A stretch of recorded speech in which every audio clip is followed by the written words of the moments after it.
Okay, the sound audio is on. And we are live. Holy shit. Hello everyone. Welcome to the episode. Audio is on. Oh shit. Oh no. We are live. Holy shit. Hello everyone. Okay.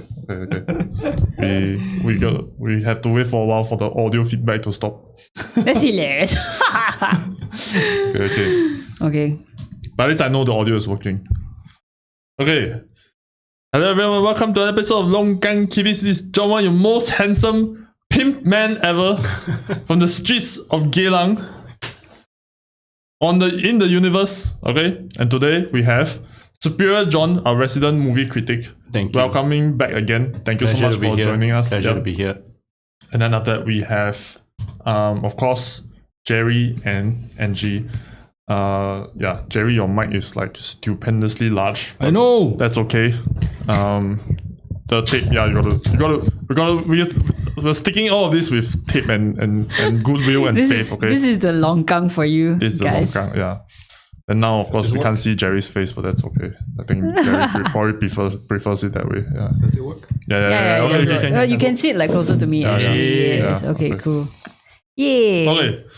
So, first thing I'd like to announce is that it is in fact I am the Superior Jon now. Okay.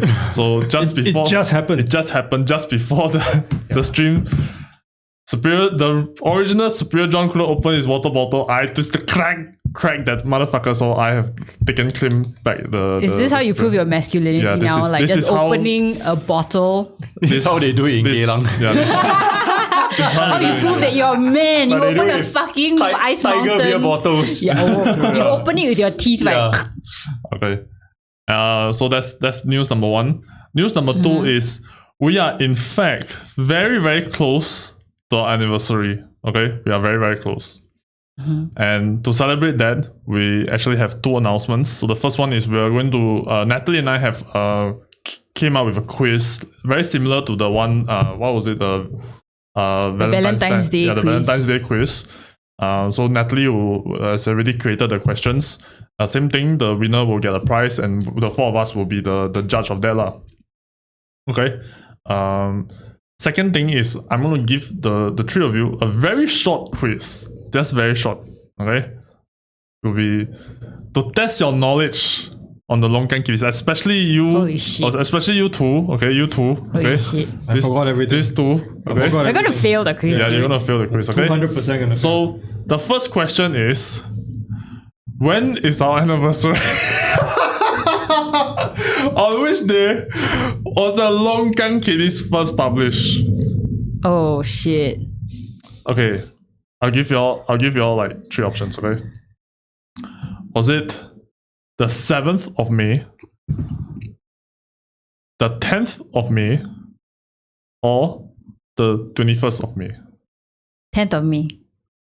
I'm just gonna say 20. I'm definitely wrong. It's 21st. Jon, do you want to? 21st. Okay. It is in fact tomorrow, the 7th of May. Oh my god. Nice. Okay. Wonderful. Now another very easy question. Okay? Very easy. None of us are romantic enough to be like, Yeah, hey, we know. I don't even celebrate my own birthdays, man. Yeah, man. Okay. How old is the Longkang Kitties podcast? Oh, this one, 6 years old. 6 years old. I That think one. it's 6. I think it's 6. This is like a trick question because Yeah. last time got asked before. Okay. I'll go with them. 6. Okay. Great. All of you are correct. Yes. Yay. Well done. Give yourself a clap. Okay. We are in fact. One. Hang on. Okay. We had a short glitch. OBS reconnected successfully. Okay. Let me just make sure that our stream is still okay. Looks fine. Okay.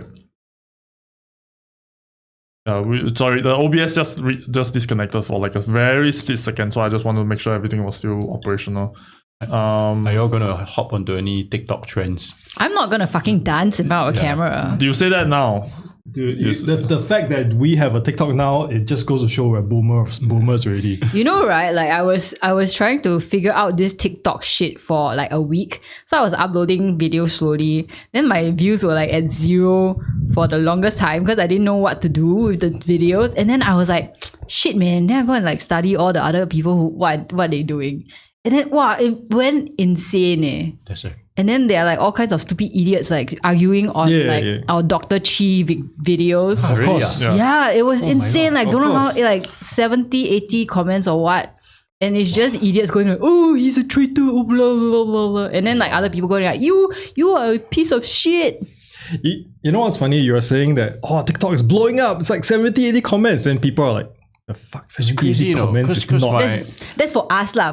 Because like nobody listens to us. We're so 70, 80 niche, comments is right? Like, nothing, man. We are 6 years in and then no audience. My brother, right, who you all remember, Yeah. he went to the Star Awards and he took a Pokemon. Oh, the Pokemon card. Yes, Oh, I yes. was going to ask you about that. That's Oh my crazy. God. That shit is crazy, you know. Yeah. Does your brother want to come on to the Longkang Kitties? Maybe to talk We about do that. interview. Yeah. Why Actually, who was that guy? The sneaky sushi. Yeah. He made a video about that. And That was actually, quite funny. I do have a question. He made a very valid point. Why are none of the guys wearing an inner t-shirts shirt? inside. Yeah. They're Is just it wearing to the show suit. off like the I think it's just chest? trend. It's really just trend. Is it all the stylists not enough budget? I think Then they're like, okay, fuck it lah. The shirt, the inside shirt, 2K. Then we just go without shirt lor. it's really brand sponsored, and then the brands is like, this is the flavor of the season. Then I so it's like a top-down directive. They're just like... I feel. How much time do they have to like go and bulk up their chest before like this? Do they know in advance that they're Just not go wearing a AliExpress shirt? and get the prosthetic, man. Oh yeah. No, you can't do the prosthetic. Why not? Because you can see it's open. You can see. because you can see this. Yeah. The just neck thing put a lah. collar or something lah. Like you're somebody's I boobs lah. think Like, what is this? You think really this is a pimping thing, is it? Maybe. Put a collar with an open... It's just a suit. Oh my goodness. the actor's quite Yes. fit. I think their day-to-day That's maintenance quite fit. is pretty good. Okay. Just do like... So we announced on the Longkang Kitties, we're gonna have your brother come on. To talk about the Pokemon cards. He Just hasn't do even 50 said yes. He's like, push-ups, who is the Longkang Kitties? No, he was here Yeah, he before. was here. Yeah, I know. I'm just yeah. saying that, like nobody knows us. Yeah. His He loves publicist- us. Yeah. His publicist will veto it all. Like, huh? Who's that? Huh? They got Nobody zero ah? views. Then never mind, Their never views so mind. You're not little. in Mediacorp already. Oh, yeah. okay. So So I does think he it wasn't- does he have to go through his like agent or what? He has management, but I think they are more chill. I think he got a liberty to Okay. do things that he likes. That's good, So, that's so good. I think that's... We'll message him. Yeah, Excuse me, I don't know if you remember us, but your brother comes. He listens to you all, man. So, yeah. Can you say that online? Yeah. Can you say that Yeah. online? Thank you very much for Thanks listening. for listening to us. We love that. Okay, so for the topic of today's discussion is the Geylang movie review. Okay, first thing is, Jerry, Go one round, you is got, it? you got watch or not? I go watch. I wanted to ask you, did you make the poll to ask But whether Dan's not here today, lah. so that means like, he didn't yeah. watch. Almost guarantee, right? Almost guarantee, yeah. bloody hell. Okay, so yes. So our usual review movie review format would be one sentence each or like a quick summary. Then we delve a bit into the non-spoiler section. Then after that we go full spoiler. So for the people tuning in, if you haven't watched it yet, I think there still might be some chances to watch. I'm not really sure. But then just in case you haven't watched it, you want to get into the non-spoiler part of it, then you make your decision. Okay, then you if not, just tune in for the entirety of the show. Okay, so quick summation. Maybe we just start with the former Superior Jon, Jonathan Choo. And He then, might still be able to regain his superior title later. We shall see. We shall see. We shall see. Yeah. All this is back. It's a baton that just like just passes. You're just passes like, back and forth. you know, passing a hard stick between the two of you, is it? Okay, so maybe we start with you, sir, and then yeah. I think Geylang is intriguing premise, overconvoluted plot. How many stars out of 10? I'll give it 6. Okay. Wow. Okay. 5.5, 6, but 6. Wow. 6. Wow. Wow. Hard crowd. All right. Let's go Tough, with yeah, tough. Jerry. How about you, sir? Okay. Geylang is a movie that Guy Ritchie would make if Guy Ritchie's a Singaporean. Yes, Very good point. Yeah, Right. Absolutely. Very good Yep. Yep. I got that vibe as well. Like Yeah. very very quickly. I would give it like a 7.5. Wow. 8, maybe. Yeah. It's very enjoyable. It's like it's way too dark, but it's actually enjoyable. Yeah. Is it way too dark? I liked it. It's way too dark. Yeah. Maybe this because you liked it. That's why it's way too dark. Okay, well, mine, I would give it a 9 out of 10, and I would say that it's a local film with traditional family values. I would say. Do you understand what traditional Towards the end, family value means? Oh my goodness. We'll get into that, but I can justify why I'm saying that it has traditional family values. In a fucked up way, yes. And I think this is reinforcing the state narrative of like putting family first Okay. to the extreme. Family. Okay, fair. Interesting, Yeah. interesting. Okay. For me personally, it's I agree with John. It's very, very convoluted. There definitely can be either they tighten up the film a little bit, or they kind of like go full ham and just like, okay, we are It's just just going gore. we're just going nuts now, and there's no holds barred. But they kind of went neither of the route. Yeah. Yeah, it was a bit too middle of the road. Yes. Yeah. Okay, maybe let me revise it to 8.5. Yeah. Yeah. So my personal score will be 6.8, but I will bump it up another 0.5 to 7.3. Oddly specific. Very oddly specific. It's like 7.3. Yeah. So the reason that I give it another 0.5 points is that I think Singapore filmmaking needs something like this as a bit of a Kickstarter. Yeah. I think it's a very, very good first step towards creating more such films in the future. Yes, So I agree. this very important first step gets another 0.5. I agree. Not everything has to be some arts house shit that nobody understands. Yeah. It can just be a wild ride. And It can be just enjoyable and like, like not like a deep film. Yeah. and it's definitely it's so breaking the Singapore mold to the point where I'm just like, okay, you know what? I'm actually very impressed by the courage that the filmmakers have to just be like, okay, like Fuck it all, man. we're going we're kind of like going Wild. half ham, yes, not full ham, half ham, but the fact that there's ham involved to begin with is like, You mean like mangled up ham? well, yeah. Mangled up, gory, bloody ham. Okay, so we're gonna we're all in the 6 to 8 range lah. Okay, nothing fantastic, but it's not like down at the bottom of the pits either.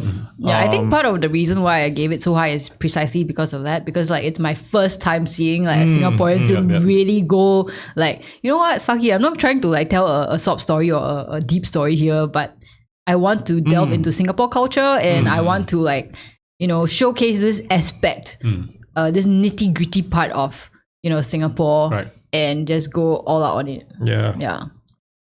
Okay, so right now, we can kind of like have a little bit of a discussion on like a non-spoiler type of deal with regards to the movie lah. Or anybody want to start first? Like maybe Angie, you have some thoughts on like I'm sure you're raring to go, just gnashing at the Some the thoughts. How to some thoughts and no spoiler? Yeah, man. Yeah, very hard. hard, Okay, man. I would say that like I wish there was a little bit more like diversity in there because it's mostly a Chinese cast. Yeah. And then there was some inclusion of like, trans sex workers, I think, because the Project X was involved, I think, in some sort of consultation with them. And Project X is I think non-profit that deals with like sex workers and trans people and stuff like that. And I wish there was a little bit more of that actually, because it was very, very short in the film. And to me, that is kind of like, okay, you're trying to do something, but not really. And then I feel like as well, for a film about Geylang and Singapore, you don't really see the other parts of Geylang. Like it was a very specific Chinese Geylang that you're talking about. It's like one lorong. One lorong only, yeah. That one specific place where the one specific pimp and his specific girls. Yeah. So Okay, I feel maybe like it's a we- bit more Singaporean. Maybe we just give a brief overview on like the synopsis and the kind of like a plot lah, whatever that may be. So the film centers, like it starts off with this like murder scene, and it kind of like move backwards and forward throughout the film depending on like what they are trying to do. But basically, this murder seems to make it central to like the 5 main characters that we are following throughout the film. And these 5 main characters, right? You get the sense that they are connected, but you don't know how yet. You know that eventually like all the threads will like come, and then there will be like some culmination of the plot lah. And then it turns out that it involves like sex, murder, drugs, prostitution, a psycho doctor trying to bring his daughter back to life, and that part was really like surprising. it was one of the most WTF part of the. Daddy, pet your head, okay? Yeah. But I think. Don't worry, Daddy is here. Okay, but that one, okay, no spoilers yet. Okay, but Oops. So like what Jerry said is very reminiscent of like Guy Ritchie type of thing, where it's like nobody knows what the other parties are doing, but then through like a combination of luck and like the consequences of actions that happen like a little bit prior. So there's the setup and there's the payoff. That eventually kind of like everybody meets back into the middle, and then like a major kind of like showdown happens. Actually, what I liked about it was the fact that they kind of rounded it very well. I mean, it's very convoluted, the plot. There's like multiple things happening, right? Kind of like that Ajuma's thing where they've got like, characters with their lives and stuff. But what is good about this is that they all tie back to make a kind of like a circle. It's all interconnected, and then you can kind of see where that goes, and it kind of resolves itself. Unlike Ajuma, where you're like, oh, what the fuck with that stray thread and this and that. Yeah, so I think that was one thing that they did particularly well, even though it was convoluted, as Superior, not ex-Superior Jon says. What is a not ex-Superior Jon? Yeah, I was like, not Superior, ex. Yeah. It's all very confusing now, but never mind, it's okay. Yeah, just as confusing as the movie. Yeah. Another thing I will say about the movie is that I don't know, the Guy Ritchie aspect. Oh wait, okay. Before that, right, the ending of the movie. Okay, wait, are we going to the spoilers version now? Do we have anything else? Go already. I mean, okay, so you have spoiler been warned, right? Yeah, now we are going into spoilers right now. Okay. Stop Spoilers. if you want to watch and don't want your experience spoiled. Okay. Because I think it's very difficult to talk about the movie. Yeah, you have to talk about the details. Yeah. So I think maybe we start from like the biggest beef I have with this movie, which I think is the shoehorn big bad guy at the end. So the movie, right, the central movie like kind of like revolves around these 5 people, and kind of like the personal details of their lives kind of like manifesting into like big payoff at the end. And then basically it's everybody dies. It's one of those movies that most of them die. So there's only one quote unquote survivor, which will be Sheila Sim's character. And this is another thing about the movie that I really don't like, is I don't remember any of their names. And it's only been about a week. Except the prostitute. No, I only remember the I only know Pikian, I only remember the sidekick, the Niao Ci. Yeah, actually it's true. I don't remember their names. Okay, so Mark Lee's character is Puikia, and he plays like this fucking gangster pimp Bing lah. And then Sheila Sim is this character where she is the wife of a politician and a guy who is upcoming MP, right? About to be elected. So the premise happens before an election. So before nomination day or elections, and there was some kind of blackmail scene happening.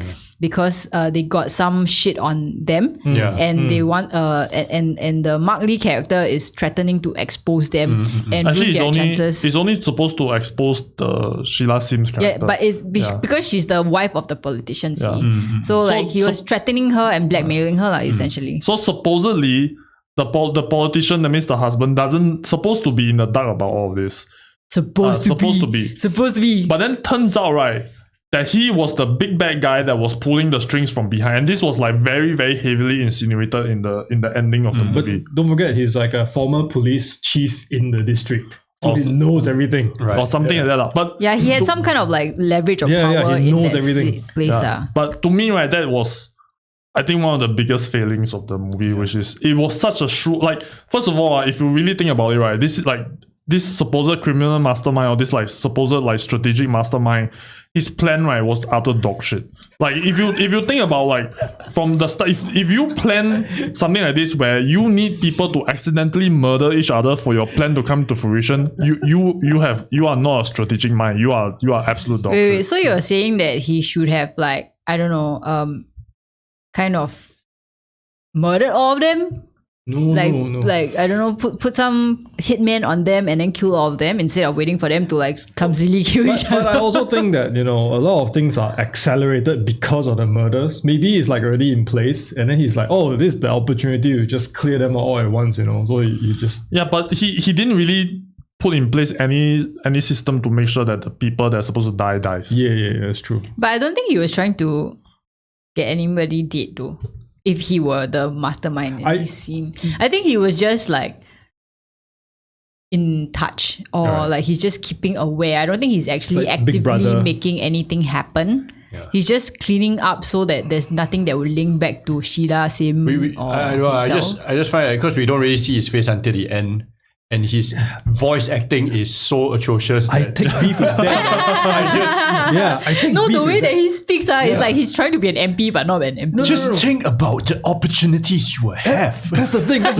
If we don't ever see his face at the end, right, I think that'll be fine, because we only get this super manicured radio DJ voice that everyone hates. No, it's very funny because like those cartoons, right? What was it? Like the it's like discount Lim Yu Bing. Yeah. No, it's like those cartoons are where the kids, right? You don't ever see the adults. It's just the cut off leg. Tom and Jerry. Yeah, Tom and Jerry. You don't see the adults, and then but you hear the voices. Yeah, it's fucking hilarious. I would love it if they don't show his face. Yeah. And I also take beef with the ending. I felt the ending, right, the sinister Big Brother watching over you ending should have come before the old man going for his happy ending. Right. Yeah. Right. So that one comes first, then the old man goes. Then for you his still happy at least have a happily ever after for the Mark Lee's father. And it changes the mood of the film. Because it's like, yes, there's something sinister, but life goes on in Geylang. Because the MP, right, some of his decisions is like, it's very questionable. Yeah. he does that, and by the way, he's also a rapist of his wife. Oh yeah. And like of all places, he rapes the wife in the front porch. In the front porch, where all the neighbors can see. They're like, what? Okay, No, like I feel like that one was really them just putting their political let's just shoehorn it in. grievance. It's like, fuck you all MPs, man. They are all like scum of the earth. You have so much power, and you even rape your own wife. There's another part of the movie. It's So very funny. this shoehorn big bad guy, right, which is like one of the things. The other thing that frequently takes me out of like the movie, like the immersion aspect of the movie, right, was there's so many weird things that happen out in broad daylight. And there's first of all, if you are in Geylang, right, there is no street that you can turn down where there isn't like 3 random guys smoking in a dark corner somewhere. There's just no way that you can get away with anything in Geylang without having at least like a dozen witnesses over a period of like 5 minutes. There's just no way, right? But then in this movie, we can have like the psycho doctor dragging a limp woman out of the brothel, which, to their credit, I think they kind of like They cut out that scene entirely. There's no. No, they made it so that when the guy first entered the brothel, it wasn't the main entrance. So that there's an insinuation there's a secondary exit. Yes. Meaning to say that he could have dragged her out of the exit, but still, the moment he exited, right, there will be at least 3 guys squatting there, smoking, like, right? Okay, so that's one. There was a very dramatic kidnapping happen also in the middle of the street, where there was a lot of noise, right? People were screaming and whatever. Nothing happened. The police didn't show up. Nobody called. So there was a lot of things that happened in the movie, and because it is set in Geylang, it took me out of I had to suspend a lot of my belief lah. I feel like this movie would have worked a lot better if it was set like earlier. For example, when we still had a lot of like those gangs around, 70s, like like those brotherhood 70s, shit. Then you people will be like, okay, I have to be on guard. Snitches get stitches, right? So I won't say anything. But if you're setting it now, right, like it's too clean already. Like people will just like, hello police. This film, this Geylang, because I'm not sure about the development, but it feels that maybe from the movie company's point of view, it's like, oh, we have to sell it to foreigners. Yeah, so it's like overseas. Yeah, you can't possibly tell them, hey, Singapore actually everywhere is CCTV. So let's just exactly. We are just the most minus away heavily that, surveilled, one of the most heavily surveilled like populations this is in a the crime world. city, you know. Yeah, in there's New no York, way like, you can get away with all I want that to shit. pitch something to you right now. Yeah. You can start like a YouTube reaction channel, right. But then you are like not your reaction, is you're filming possible like reactions on the street to what's happening in the movie. Like example, what John was saying. Drag the woman out of the street. Then you just your point of view, right? Your camera is facing the three abings. Like real Singaporeans. Yeah. The same exact lighting on the street, that kind of thing. Just playing cards or rolling dice. And what the fuck is that? Going back to Angie's point, right? So I think the reason they cannot do that is because they needed the telephone calls to facilitate a lot of the movement. And then also all the text messaging and stuff. Yeah. And so actually, another way that I've kind of like thought about it was they could have set this in some alternate Singapore, and I think that would have been like a little bit better. Yes. Yeah. When, for example, they could have just had some thrown away line was that, the British are only just leaving Singapore in the 2020. So like everything is like chaos, right? The British have not been taking care. And then now we have this up and coming Singaporean, like true blue Singaporean politician taking stage. And then the only way he could have done it was through like crime and through like syndicate activities and whatever.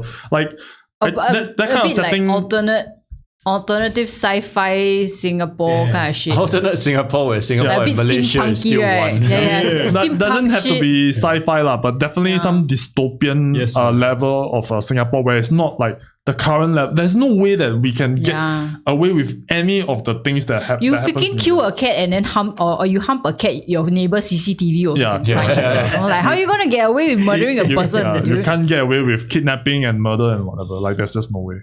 So that's the second gripe that I had with the movie lah. So maybe we start a little bit with the five main characters. Central to it is Pui Kia or Fei Zai or whatever, which is Mark Lee's character. I think he's generally a good character. I think Mark Lee carries him. But I'm also a bit sad to say that Mark Lee is just like typecast forever. I mean, he's just gonna be a hooligan gangster. You need me to do that, okay? I'll be there. But what kind of alternate role would you have him play, like in a different movie, like to break away from the typecast? The fact that you're asking that question, right, seals his fate forever. Like that's what's the opposite of the typical being like MP man? I think for him to play an MP. Number one, he kind of it was a good break for him. Like I think what was he? He played what is that? A drag queen. That one. Yeah. Okay. That was because he's like a jobless father. Okay. So that was one. That was one. Okay. Yeah, but I mean, it's not well known and it's more or less sealed his fate. But so he as a character, he owns he's a pimp lah. So he owns a brothel. He has one sidekick lah, 鸟字, which is mouse or rat lah. Rat. Yeah. Then. So he's called Pui Kia, but even though he's like really skinny, of course, we all know Mark Lee's physique, right? Apparently he was a fat guy in the past in the movie. And apparently, I think the reason why he slimmed down so much was because he was so stressed taking care of his father, right? Because his dad has Alzheimer's or something like that, and then he's taking care of the father. And I guess that's one of the reasons why I say that this is a film with traditional family values. This is like very typical Confucius shit. Take care of your elderly, There's a lot whatever, of filial father, piety. daughter, father, son. Take care of your family. Sacrifice yourself for family. So a bit too many. I think most of them, like, for example, okay, so that's the Mark Lee character, right? The Sheila Sim character was taking care of the husband, right? Like she wanted to make sure that the husband could, even though she has like ulterior motives because she wants to get into power, right? But she was taking care to kind of not bomb her MP husband's reputation. And then the doctor, right? With the teddy bear holding. The doctor was trying to help his daughter who had some kind of incurable disease. And it was the love of a father for a child. And then the Chinese prostitute or that whose name I forgot. What exactly is the doctor was a- looking for actually? He was looking for an organ. liver or something. No, I think it's a kidney. right, Because he only took one out and then she was still alive. Oh yeah. Right. So you take out the liver, you're gone, bro. Yeah. Yeah. You can No, take you out can part of the section liver. parts of the liver Yeah, because it will part grow of back. The liver is the only organ It in will the body that regenerate. will regenerate. Yeah. Right. So yeah. I mean, if you take out the whole kidney, like, Yeah. I mean, no lah, it's like a lizard, right? You can cut off the tail, then the tail will grow back lah. When I saw that part, I was just thinking of the logistics in Singapore. Like, if you go see doctor, insurance, everything, all this should be 包个料 one, right? Okay. So like one of the scenes, right, is when this doctor character played by Gary Lau, lah, I guess. I can't remember. I will just call him doctor. lah. So the yeah, doctor, right, went No, to it's not Gary Lau. It's Shane- Shane Marjuki. Majuki. Who is Gary Lau then? Gary Lau is the Angkong Kia, the boyfriend of Oh, the okay. So prostitute. the doctor went to see a prostitute, right?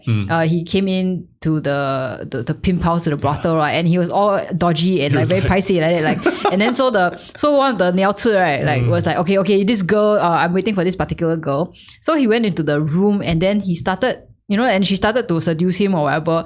And then he started to like take a knife out. You thought it was a knife. So he took the thing out.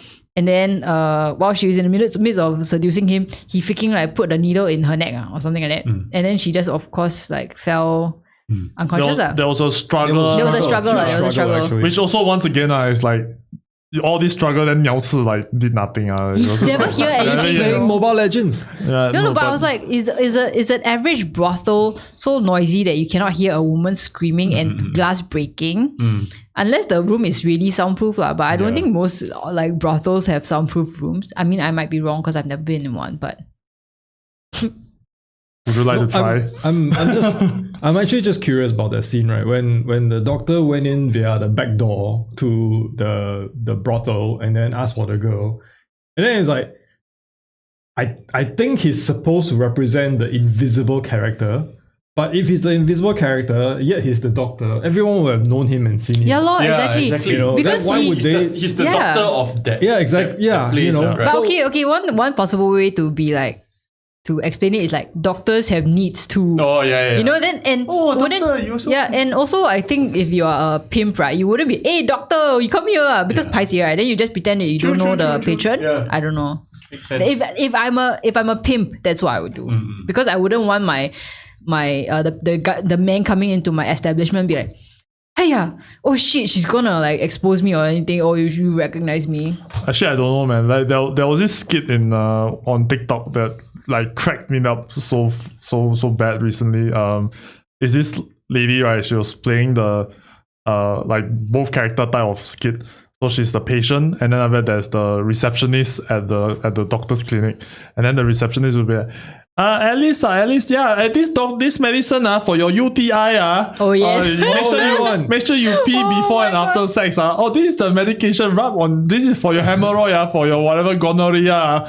Wow, then it's Oh my like god. I can foresee a world where the pimp will be like, hey, lokun hey, oh say boy. Hey, Dr. Lee. I mean, that's only if you eradicate the stigma of going to a prostitute, right, or a sex worker. Actually, something like this did happen.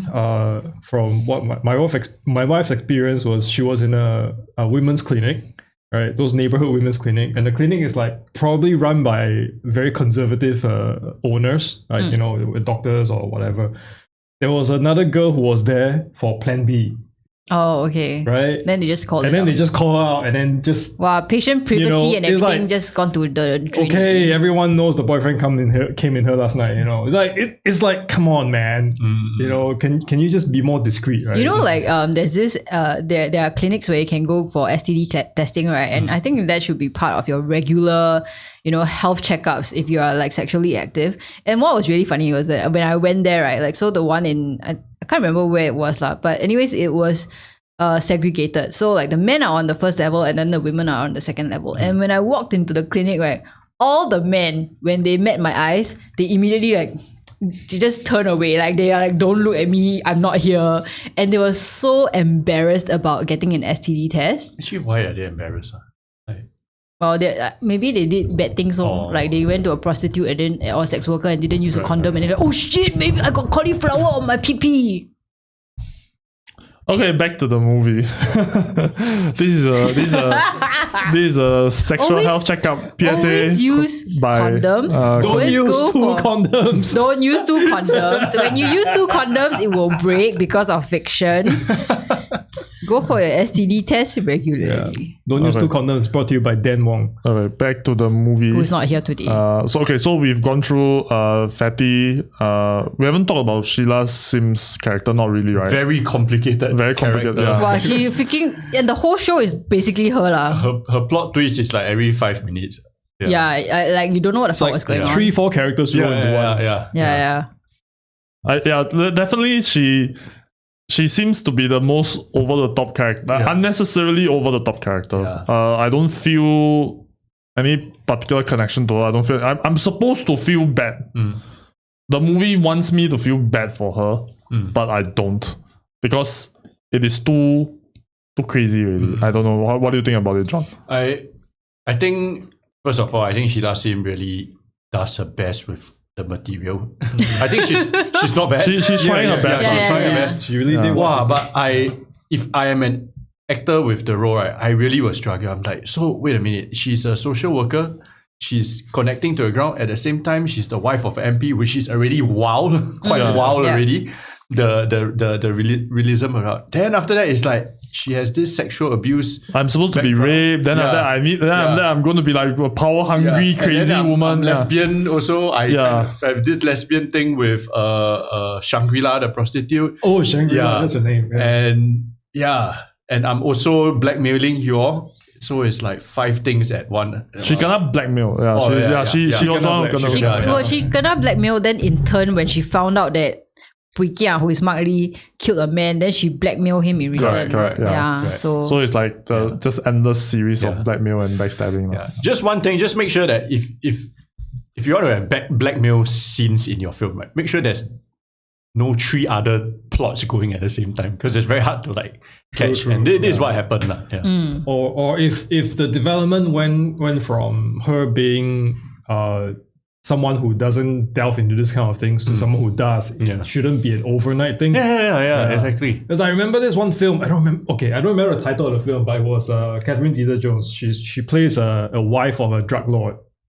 Right, and then she was like some socialite, whatever. Traffic, I think. So over the course of because of the need for her to maintain her lifestyle, she went from just an innocent wife, enjoying money, to someone who's like actively involved in the trade, right?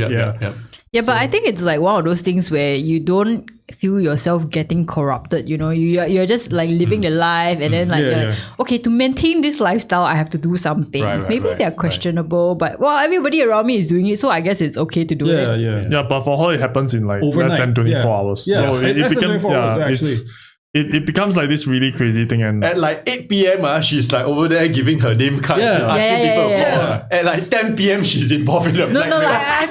I feel like the takeaway for this movie is that like if you had one what do you call it? One line for it is that that escalated quickly. Yes. That escalated too quickly. Yeah, it just is. Okay, so we've got Fatty, Sheila. Oh yeah, then Angkong Kiang.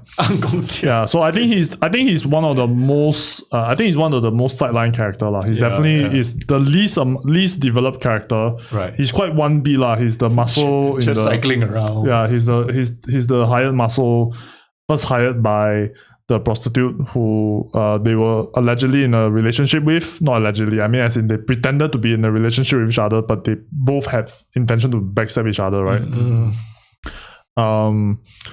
But one of the things that like... Wait, I thought they were having like a love story. Yeah, they had a love story, then after that she betrayed him. Yeah. And she betrayed him at the worst possible time for herself, with one of her kidney gone. And even though, he did stab him, that's in Shangri-La, the prostitute stabbed him with the needle, like the anesthetic needle or whatever, and knocked him out cold. The money eventually wasn't even taken off the ground, right? The money was left on the ground. So you actually betrayed your boyfriend, who was a hired muscle, for no reason. Yeah. And then after that, I thought also. Yeah, and then you were I think end up she got picked up by Fatty at that point. Yeah. And they were supposed to go to the hospital, but then he was just like totally not sympathetic. Let's go to a clinic. Yeah. And so one is one of those things that took me out of the movie again. I just felt so much suspension of belief where why would you betray him now with one, like you know you are in so much shit. Yeah. Like you need all the help you can get. And I mean, yeah, you need maybe you need 100% of the money that was given, but end up you didn't even take the money at all. So like, why did you even betray I think him? it's really connecting the dots. It's like, we need to have the last scene where everyone's somehow in the clinic and they need to like Royal Rumble with each other. You have to go for this full on violent scene where everybody's trying because to the kill each other. parents back in China is the most important thing. So Traditional family values. Okay. So which is why I say that this is a movie about traditional family values like filial piety, love, and like importance of standing by your family. Okay, at least I see that now. Okay, so that's a good point. Okay, so we've got kind of the 5 characters. Then after we've spoken a little bit about that. Not yet the doctor. The doctor. Okay, the doctor. Okay. The doctor is also one of the characters where He's I'm a just fucking like, cray. This but doctor. he's okay. So, the doctor can be like the doctor is necessary to get the 2 different worlds to meet in the middle. So we have the world of the pimps. Then we have that's the Mark Lee and the prostitute and the boyfriend. Then we have the world of the so-called the upper class or the elites, which is the Sheila Lim and the and the politician, right? He's like the in-between. He's the in-between that kind of like catalyzes the event in a very explosive way. So I think he is a very, very central and needed character. The problem is the way they handled his character. I don't think psychosis happens in the way that the movie portrays it to be. It's not like so weird and so random and like this doctor character, right? Like he really goes into the realm of cray because right, like, so the whole premise of his character, he drugged the prostitute Shangri-La because he wanted her kidney, right? And then after he dragged her to his clinic where he performed an organ removal surgery so that he can take the kidney out of her body to give to his little daughter who had some kind of fatal disease, right? And then afterwards, Shangri-La woke up, right? And then some shit happened and then she was tussling with the doctor, right? And then the doctor was like, I'm not trying to kill you, I'm not trying to kill you, I just need your kidney, right? At this point, actually, Shangri-La could just have like been like, okay, fine, just return me, I'm not going to talk about this.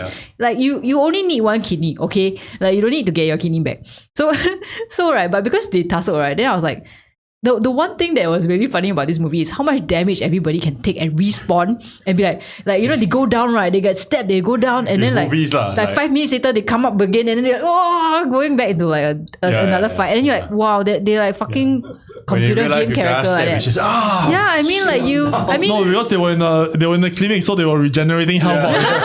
No, it's seriously like you can see them regenerating their health points like right there and then, like it's just not possible. But I kind of enjoyed it because the whole thing was so crazy already anyways, right? Like then you're like, okay, fine, whatever. It was a good fight. I just go with it. Yeah. And then, but the thing is, right, like this doctor, his daughter, right, is not even alive anymore because we see him having flashbacks to talking to his daughter and him being like, oh, daddy's here for you, don't worry, don't be afraid. But then, right, but in we one don't scene, know. We don't know the daughter is dead till like towards the end. Yeah, towards the end. Confusing, then it's like Sheila Sim's character was like thrown into this room, right? Right. And then she was like started screaming. I was like, what? Then you see this like medical chair and then like some medical apparatus around this like little body, right? Then you realize, oh shit, the daughter died already and is rotting there, and Sheila Sim is in this room with this Actually, we don't decomposing body. We don't know.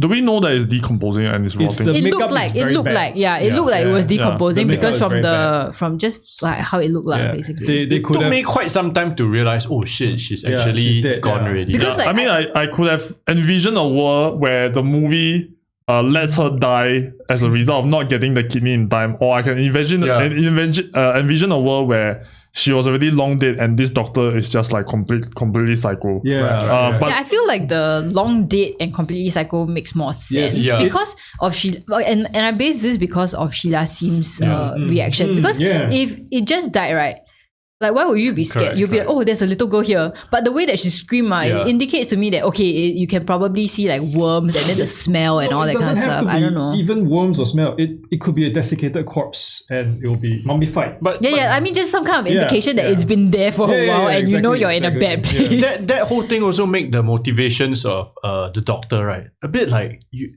Because at the first part, I mean, he goes to the prostitutes. He's like, you can't really tell he's cray yet. You know? Yeah. He's still like acting quite normal. For the most part, he's normal until he goes in the room. Yeah. It's like, your doctor did already. You still do all this for what? No, and the thing is, like, at first you thought, oh, he's just a rapist. Yeah. Or like, oh, maybe he's a serial killer murderer. I don't know. Like, he just wants to kill prostitutes or something. So I realized that actually in the film, right, Sheila Sim's character, the doctor's character, right, even the prostitute, right, they all suffer from this not quite sure who are they thing. The only character, right, that is actually quite consistent throughout is Mark Lee's character. Yeah. You know where he is. You and know who he is, owes people money. He is an actual person with his father. Yeah. Because his storyline is the most simplistic. And I think like there's like going back to why you're Superior Jon, there's nothing wrong with being simple. Yeah. Like the execution of Mark Lee's character was an Indomie with eggs. Basically. So but it's a character that we can very easily understand, we can very easily relate with, and we can follow throughout, right? Like his development and like the motivation of why he does the things that he does. And also I think you develop like a really good relationship with the character because you're like, oh, I really get him. You know, like there's this scene that I love, you know, where so he's taking care of his father, right? So he went home, he tapao the cai peng, and there's this very nice scene where he tapao a cai peng from the old auntie from the side of the room. And he paid extra money because she said like $5 or $10, which is insane for a cai peng, right?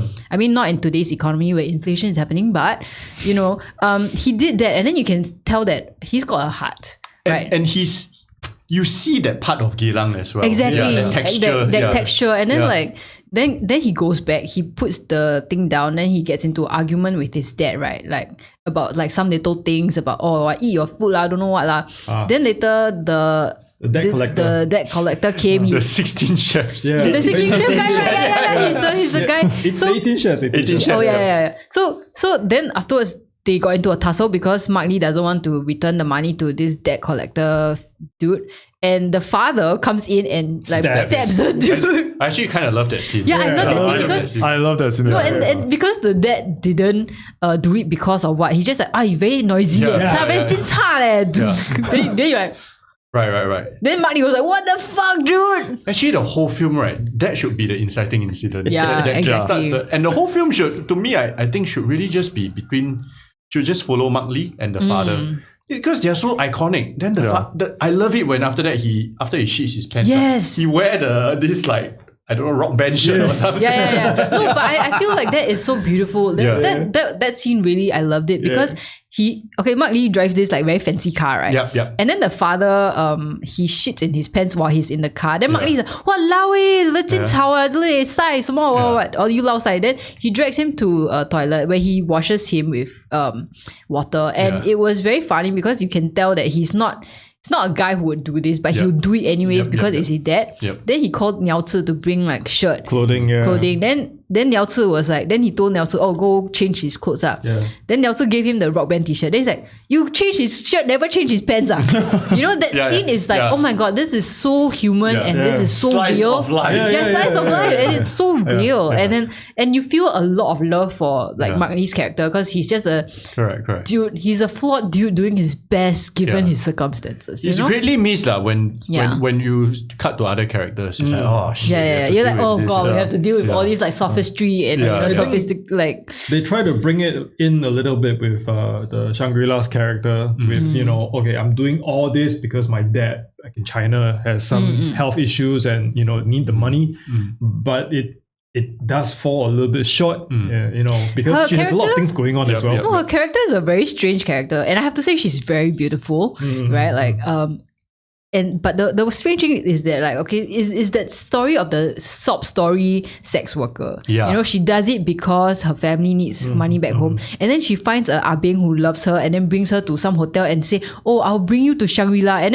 then when the scene opens, right, you think it's gonna be like some sort of like view or whatever, nice view. Then actually it's just a painting of Shangri-La. Then then never mind. Then later when she dies, right? Then she was quoting poetry and then got butterflies. Then butterflies. you're like. And then there was a trippy scene where he was floating. Yeah. And I was like, whoa, what is that? No, then they're like trying to elevate the sex worker, like essentially saying that she has this whole backstory of. I see where that was trying to go. Is like trying to mix like heightened poetry with this very this downtrodden member of our society, right? Which I think was a little bit trying too hard. I think they were trying too hard to elevate that character. I think that is one film by itself. Yeah, correct. Sheila Sim's story is another film by itself. Sheila Sim's character is at least 4 stories. 4 films. You can do so many films with her. It's 4 films and 12 characters. Correct. It's very over the top and very, like I said, like unnecessarily over the top. Yeah. Okay. That whole Guy Ritchie thing that they were doing, right? Yeah. They're attempting to They were really trying. It didn't really come together, I would say. Okay, I'll dive a little bit into the good parts of the movie. Like there are certain parts that I really enjoy. One of the things that I felt throughout the movie was when I'm not in the suspension of disbelief was very tense because there's no main character. You don't know what the fuck's going on. Yeah, you feel like anybody can die at any point, and you feel like most of them are probably gonna die, but you don't know when, you don't know how, and that kept me at the edge of my seat. So that really one of the things that I really like about the film. So I'll have to say, when I was in the theater watching it, I didn't know what the film was about, right? I'm like, oh yeah, so NG says must go and watch so we can review, so I go and watch. Then when my wife was with me, and we went in, then halfway through, after like the first few bodies have started falling, right? I'm like, holy shit, this is amazing. So I messaged them, fuck, this is the right, man. No, because right after I watched it, I was like so excited about the movie. I told them, dude, you really have to go fucking watch. This is fucking amazing. Yeah. Okay, another thing that I really enjoyed about it was the cinematography, like how they really got that nitty-gritty neon vibes going on. Yeah. That like the scenes where they're running through the back alleys and I think the music was quite nice also. Right. Like, I mean, it wasn't amazing, but it suited the thing really well. I think generally the action choreography is not too bad. Oh, I love the gore as well. Yeah, so there's also like some really weird things that they occasionally drop, which makes me feel like, okay, is there something? So one of the things that happened, of course, like what Angie initially mentioned was, Mark Lee, the fatty, the gangster, the father, right, took the knife and stabbed the guy. And then subsequently, I keep thinking, like, is he going to like come in and save the day? Like, I have this thing where it's like, is he just going to like come into, like, because they have the final showdown at the clinic where it's just a rumble, like a free-for-all rumble, right? Everybody's fighting everybody.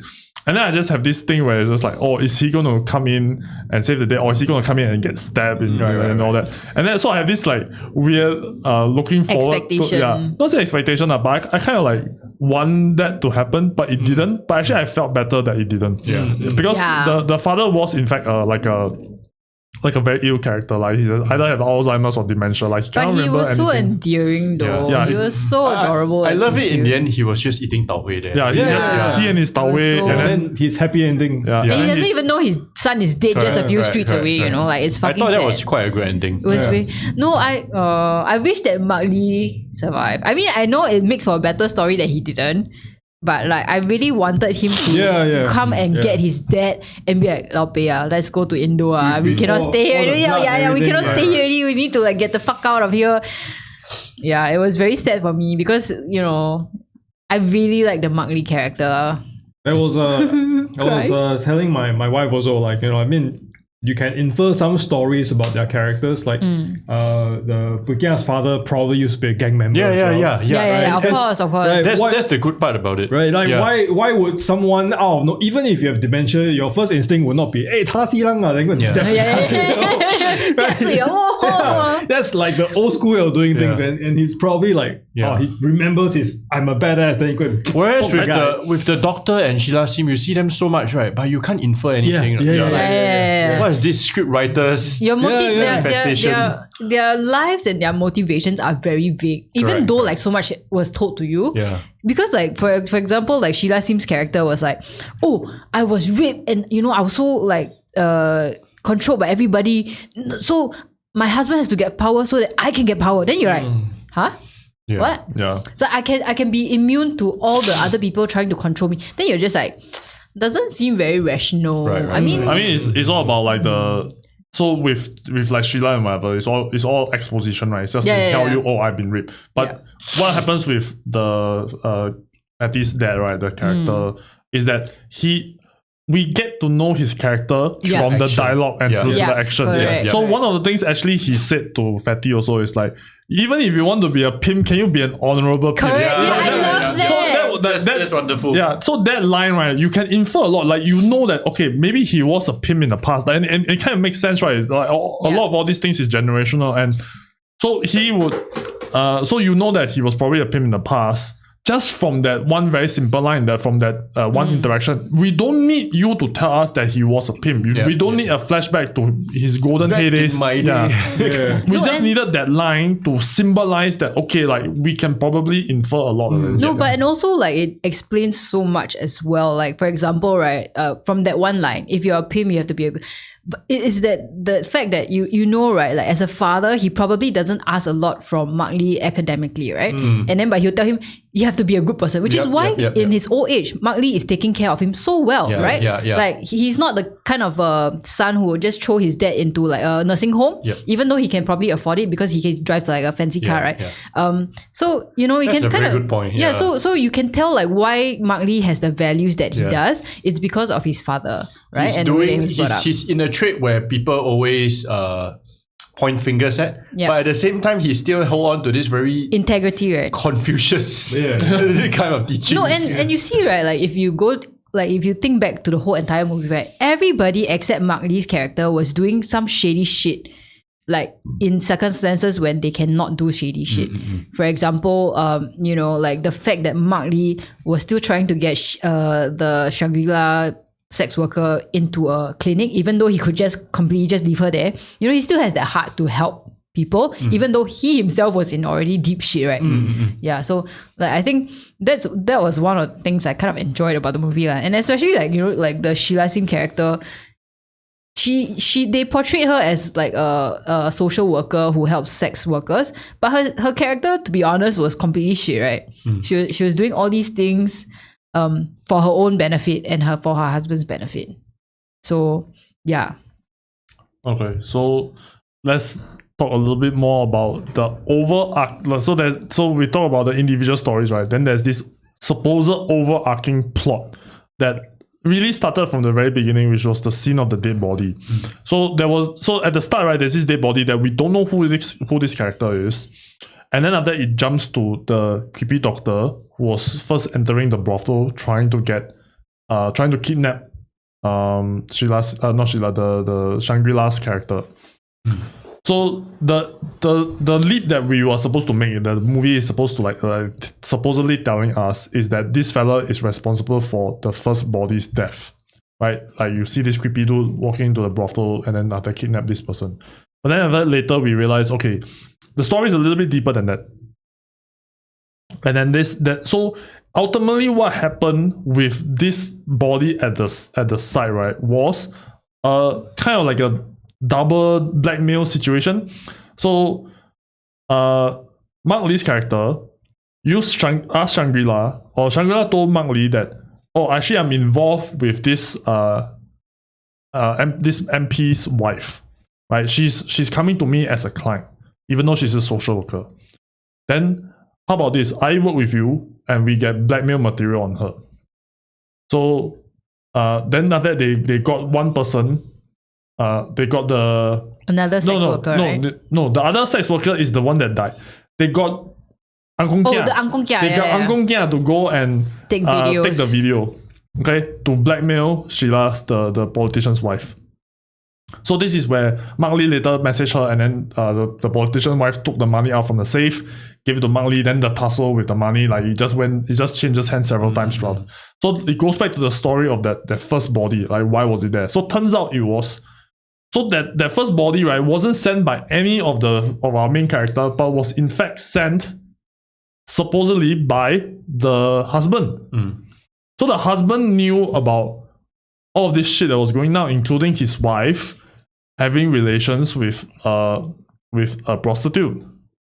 Wait. Didn't the first body get killed by Angkong Kia? Yes, correct. Yes. So the question is, who sent that first body? I Who sent thought that she was just a kepo. No, yeah, I thought she saw something and then she was here's my chance it was just like, here's my chance to make some money because But Angkong Kia caught her there. but Angkong Kia But then later, right, we have this like insinuation that it was the towards the end of the movie, it was as though the politician was the one who sent. Did anybody get that sense? not for the first prostitute. I thought that she was acting on her own, thinking that she can make bank because of that. But why would she be acting on like I feel like that.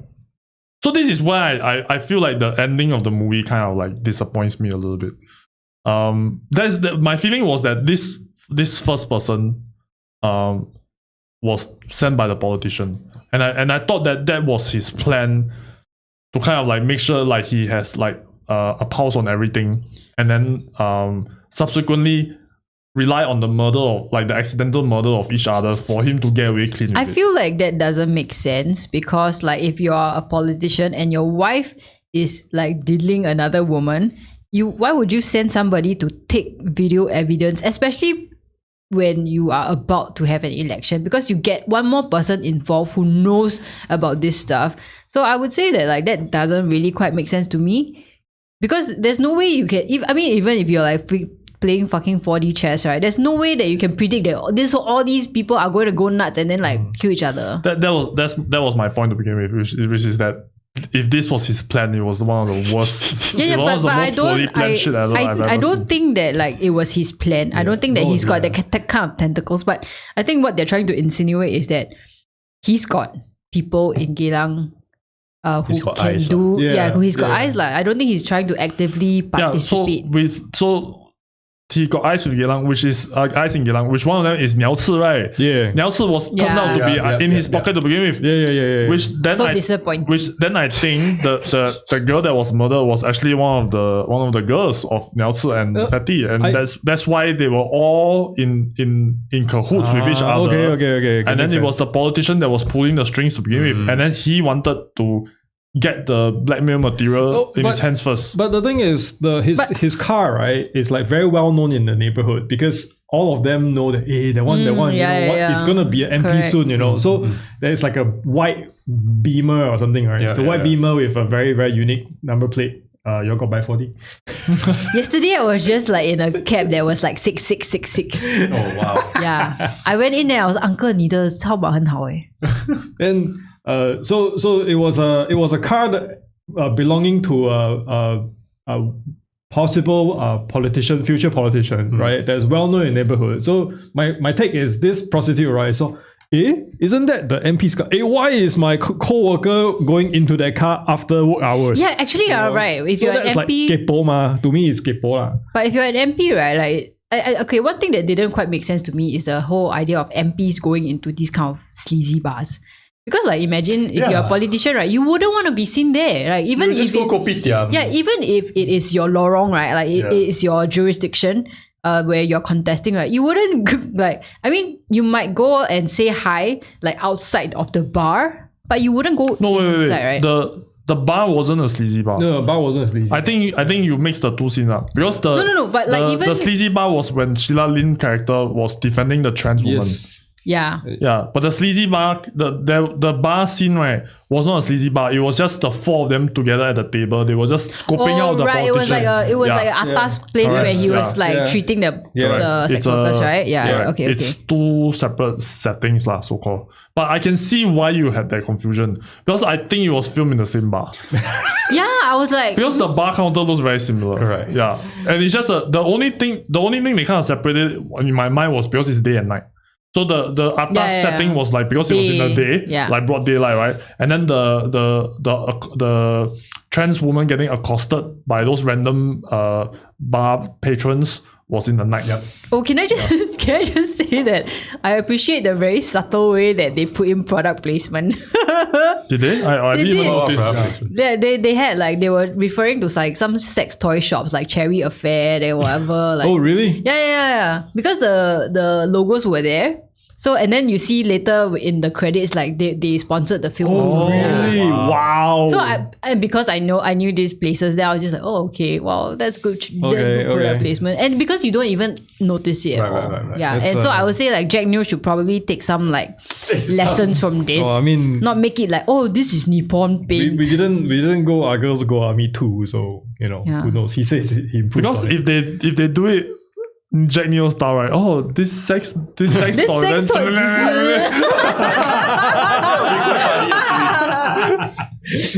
Oh, and it has like multiple functions. See, it can thrust, and then it's got this sucker for your clit. It is antibacterial coating. Oh my god, look at this. I can understand that not many brands will want to attach their product to a movie like Geylang. Yeah, that's true. But Except because for- like, I was looking at the list of sponsors, I was like, actually quite surprised at some of them. Like, Yeah. oh, okay. Interesting. Yeah, anyways. Good job on that, director or producer, whoever does that. All right. Anybody else got anything you want to add? I think that's basically all of the notes. I wish that I have. saw more of Geylang. Yeah. Like really bring us through the different facades of Geylang, that this is where this thing go down. So I think it always feels like it's just around one block. Yeah. One alleyway. Correct. The Uncle Kia lie down there, right? For like a few hours, right? He wake up, right? It's like nobody ever walked past. It's like, oh, I just slept here for. No, see, that's the opportunity for that YouTube reaction thing. It's like Yeah. you see someone smoking and wow, it's called xiao, kun style. Then you throw a cigarette and just walk off. Yeah. Actually, Okay, they but- showed that. But- They should have showed that. Okay, this is quite an interesting thing because like I think in Geylang, right, like I'm not sure if people will actually help somebody who's passed out because you just assume that maybe he is drunk. Yeah. Because one time I saw this old guy, right, like in my own neighborhood, and he was just lying on the floor, Yeah, and I got so actually, panicked that's there. Then I wanted to call like 995 or whatever, and then somebody was like, "Aya, 他喝醉了啦，不要管他." But then I was like, "Oh, okay. Are you sure? Like he's really like." But recently, it. like last year, some dude died in a hawker center and no one woke him up. Yeah. So it's exactly the Right? same thing. Like he Yeah. was there for a few hours, right? Because you And- just assume that. Because everyone thinks he's drunk. He's Yeah, a regular, exactly, right? So exactly. he just put his head on the table and just died. Yeah, and I think like there's this, this very widespread phenomenon in the city where like people is bypasser Yeah. syndrome where you just don't care. It's like, oh, someone else will take care of it. So you assume that somebody else is gonna call the police or do something. Oh, but there was one scene that was fucking hilarious to me. So after he took out Shangri-La's kidney, right, the doctor, he put it in like his daughter's bag. And I was thinking like the ice pack like not enough No, I was thinking to- like your daughter is the next fucking room. No, like, but you need to, when you take a body out, like you take an organ Yeah, out, right? that's true, You need to yeah. ice the organ one, Yeah. and it's not just like 2 ice pack, And it was, I'm like, okay, he's not in his right mind, but that scene where the Angkong Kia was tussling with Sheila Sim's character, I think, for the bag with the organ in there, and then it got flung out, and then it went onto the road, right? And then like a car came and then Like a splat, truck, yeah. just like completely crushed the organ. Yep. And then you're just like, he did all that to her, didn't even ice it, like. So actually, the organ was sitting out there, probably decomposing, and for nothing. So she died for nothing. Yeah. And he died for nothing. Everybody, There's a lot of things in the film where For nothing. Yeah, it was kind of done for nothing. Yeah. Which I think is like part of what they are trying to go for. Which is why I like yeah. it because it's so absurdist in a way. I don't think it's meant to be absurdist. I think it's But meant to be like it went- all these struggles, like all these Yeah. petty struggles in your life, like just culminates, and then after that you are kind of lost to like external forces out there. So It's like you just get swept away and then you do Yeah. all kinds of ridiculous things, right, to justify what you need to do. And then it all comes to nothing. I think that's why I enjoyed it so much, actually. Because it just tips over to that absurd thing. Yeah. You know, like you're like, okay, I think see they what you're should- doing. They should do like a series like Geylang, and then after that, Actually, Yishun. a Geylang. Oh my god, Oh, why not Yishun? Oh my god, we should totally do it. Yishun. a Geylang series would be fantastic. Yishun series would just be like out of this world. I just like. No, can you imagine? Okay, okay, we should do this for our magical moment. What would a Yishun movie look like? I will do it like Twin Peaks, like David Lynch, like really God. surreal, like f up shit that just happens, Right. like person with a burning head. That kind of Oh my God. surrealist kind of. I think like the opening scene, right? Can you imagine like this very okay, since Wes Anderson is trending now, Right. I'll do it in a Wes Anderson style. You open the scene, right? And then you see this HDB flat door, and then perfectly symmetrical, right? The door opens, a flood of brown mud water comes out flooding. That's your opening scene. That's a good intro. And then you move in, Literally shit. and then everything is floating That will be your around. show credit titles. Yeah. Then it's Yeah, just yeah. a series of flood, right? Shit. And Just then, shit. then the show creator name come out. Then the theme music. and then like you move into the apartment, and then you just see like bodies of dead cats floating out of the house, and then you're just like, okay, then this is like how you start your movie. As Yishun, Yeah, Yishun. This is my Yishun movie. Okay.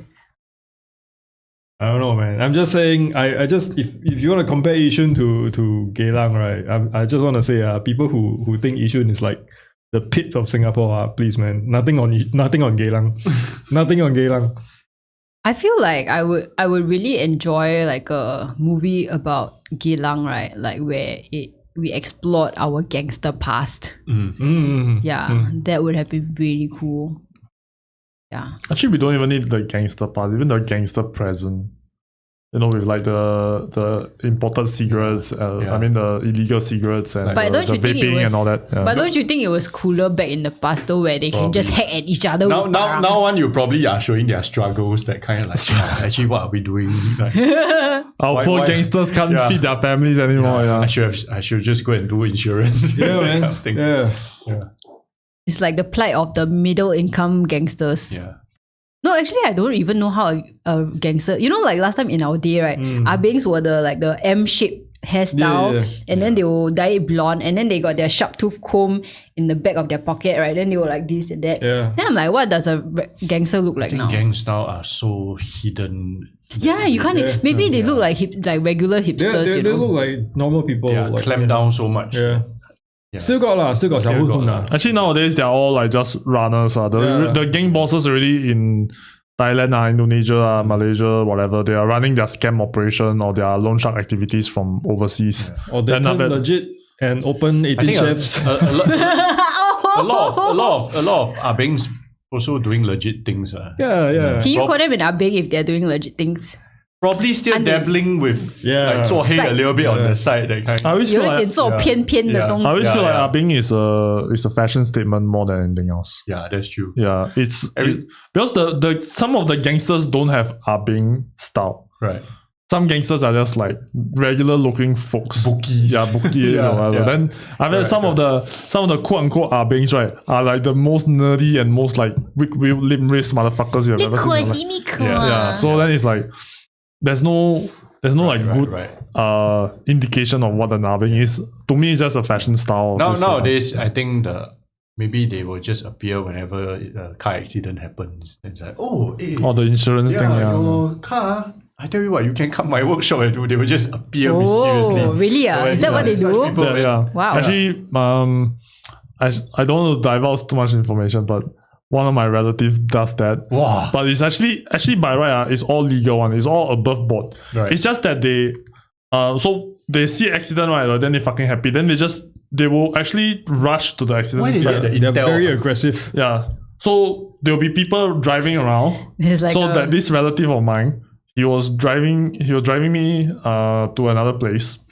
He saw the accident. He immediately took out his phone. Hey, 知道了, AYA 知道, okay. Go now. Okay. Then quickly go there. And apparently, so I asked him like, oh, what's going on? And he said, oh yeah, we will tow the car to our workshop. And I was like, oh, okay. Well, earn a lot of money. I said, yeah, earn a lot. Then he said, but must be careful lah. Cause if two competing tow cars come, then they will fight. Yeah, they'll have Like how? they'll have an actual fist fight, and apparently it's happened like a few times. Are you But serious? Yeah. No, it happened recently, like maybe last year or 2 years ago. Like there were all these What insurance. the fuck? It's not a scam like what John said, Yeah, right? it's not a scam. It's not a scam, but they are so competitive that they rush to the scene and it caused another accident. Like they cause a further pile up, rushing That's to the fucking scene. funny though. Yeah, it's hilarious. No, but like so it's like who first come first serve lah. Whoever comes So first they gets will the they customer. will go like, there. Then after that, because you as the person who kena the accident, right? You actually don't care. You are actually calling somebody else already. But then of course these assholes will show up ahead of time because they have the intel or whatever. Then they'll say, "Oh, I'm just here to tow your vehicle." Then you'll say, "Okay." So they'll tow. Then after that they'll bring it to a workshop where they'll basically overinflate everything. But then after that, during the time when you were like saying, "Oh, you want to just claim your insurance," they will never like ask, like give you specific details. They will just say, "Do you want to claim?" Then after that, "Oh, what kind of damage?" "Yeah, actually quite a lot, blah blah blah." "Okay lah, then claim lah." Then after that, they will just like overinflate every fuck thing. Then after that, all the money they just get back from the insurance company. Then after that, your premiums premium go up. like triples lah the next year. Yeah. no wait, so Very can smart you like imagine like you're there as a driver and you're stuck? Can you say that I already called somebody else that I know already? Like what will you do? Like will they punch you? They will be quite aggressive, but if you stand your ground, I guess they will just bopian lah. But most people will be very flustered. Yeah. And they will use that. They will be like, "Hey, don't worry. You know what? This is what you can do. You should claim and then claim from his insurance. They assure you that you are winning that kind of thing." They will also say things like, "Yeah, it's me or that guy, same lah. We're the same company." I'm here already. they'll just say, why you want to wait for him to come? The- Another 30 minutes? I here already. Shit, man. The problem is that we don't really know like the ins and outs of like the specific industry, so they can literally sell you anything and you wouldn't know the difference. Correct. It's only recently, like maybe about a year ago, like people were starting to talk about it in the forums and Ooh. So there what other industries are these uppings into, man? Like so interesting. Online betting, that kind of thing. I always get those like SMS texts. Hey bro, want to soccer bet? Yes. What? Maybe Then, that maybe as well, that, yeah. that as well. Yeah. All right. Okay. Anything else we want to add regarding the movie and not any like gangsterism shit? Okay. By the way, we do not promote gangsterism. Okay. We love don't the be a PAP. 小混混. Yeah.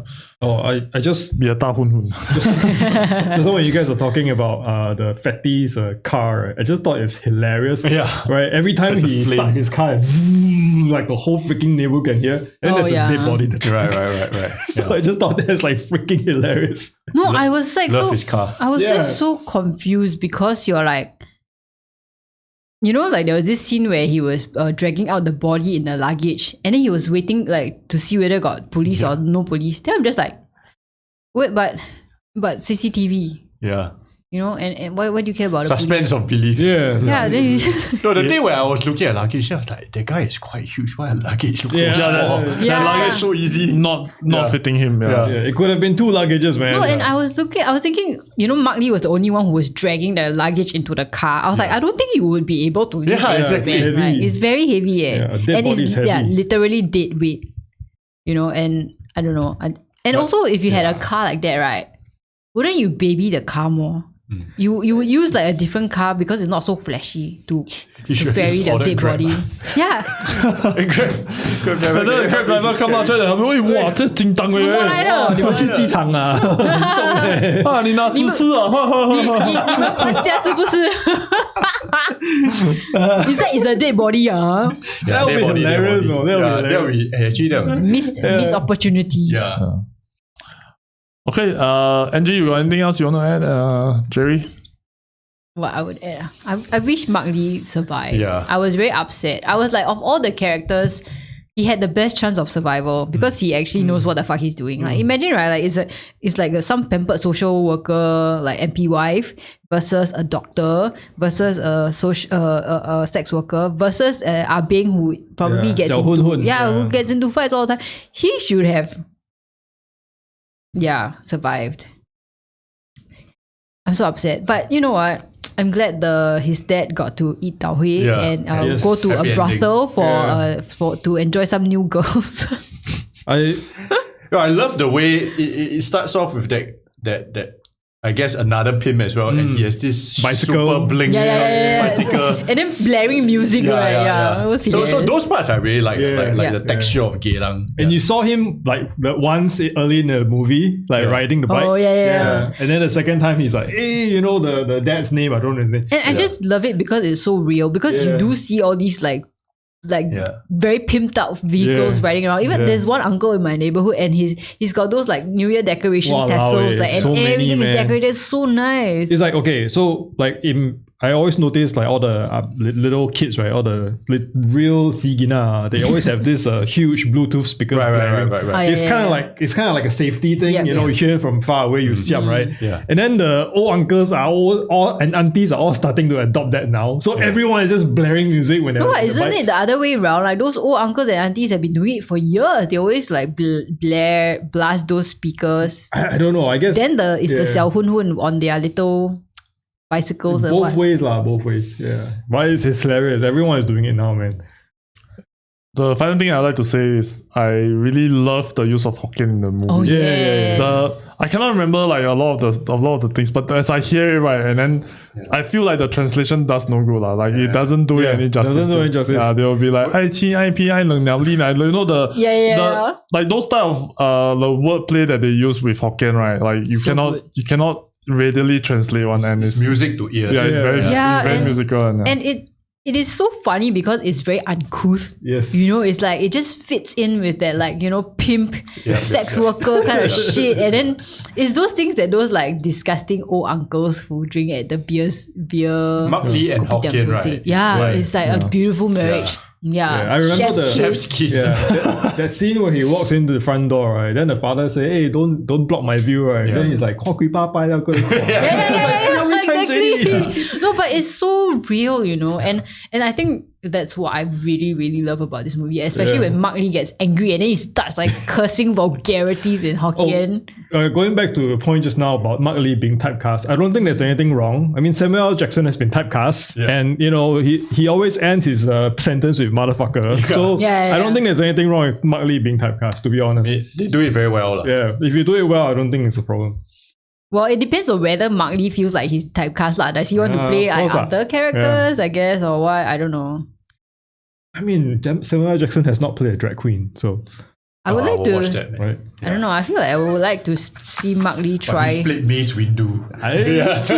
Maybe Mark Lee next character can be like some kind of like office worker, like 9 to 5, like in this kind of boring. I want to see him play a Jedi. His lightsaber kanina sing like doesn't make the sing. It's like kanina. But he also played a lot of those like silly comedies where like he's like some yeah. mahjong king lah, Yeah, that kind of movie. I think he's got that kind of vibes, you know.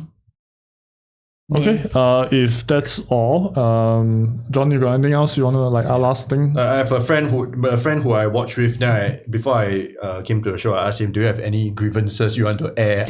I can share in the podcast." He just said, "What the fuck is with the flashbacks?" Yeah, Also, he doesn't like the he doesn't flashbacks. like- yeah, like the flashbacks lah. Flashbacks I think is a tricky thing lah. Yeah. Especially when flashbacks is like 2 days ago kind of flashbacks.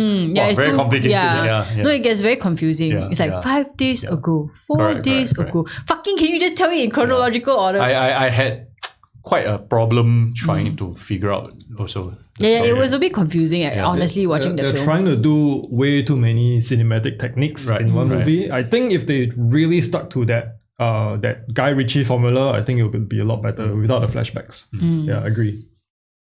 Okay, and with that shall be the end of today's episode. Hang on. What's that? After the discussion, your ratings still stand? 6. Yeah, I think I Six for would me. give like 8.5. Yeah, still 7.5 for me. Yeah, 7.3 and 8.5. Okay. With that shall be the end of today's episode. Thank you so much, John, for Thank you for having me. hopping on. Do you have anything coming up? Yeah, or- where can we find you? Plug your stuff. and, Nothing much, but currently working on a couple of music videos in development. So that will be won't divulge too much yet. But maybe in 1 month, 2 months, 3 months, it will come in 3 installments. Oh, awesome. So with the same Looking forward artist, to it. yeah. How about your haiku? Type of haiku. Yeah. Sending to some like screenings in Singapore. Hopefully it get accepted, and hopefully there will be a screening in Singapore. The people in the Discord, they are just like, they are very hyped up for it because I told them that I watched it already lah. Because you sent me a private link, but I say I will not send the private link to anybody. Sure. You, yeah. But so I did tell you that I really like the movie because it's so visual, right? It's such a visual storytelling. It's kind of the opposite of Geylang in some ways, where there is almost no exposition.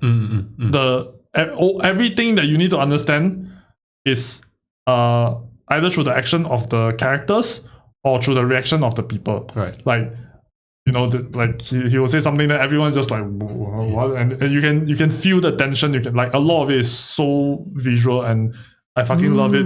I want the link. Yeah. So John plays a very important role, voice role in it. Yeah.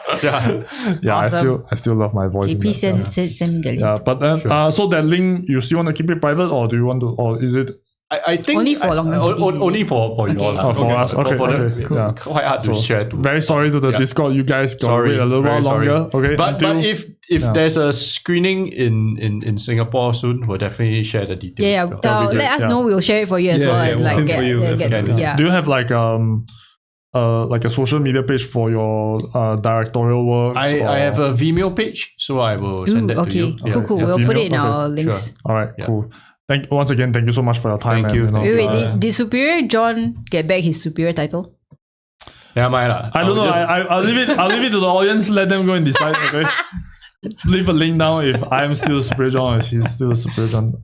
I'm still gonna accidentally call him Superior Jon from time to time. I think we have to, because then next time if he comes on, then what am I gonna say? Like guess with Jon. The Jon formerly known as Superior Jon. Yeah, the Jon formerly known as call me Jon from Geylang. Geylang Jon. Jon Lang. Oh. And Jon is for pimps, right? Also. No, Jon is for the clients. Oh, is it? Yeah, it's for the it's for the people ordering the prostitute. They're called Jons. Yeah. God. That's such an American thing. Alright, cool. Singapore called what? Hooker. Boon.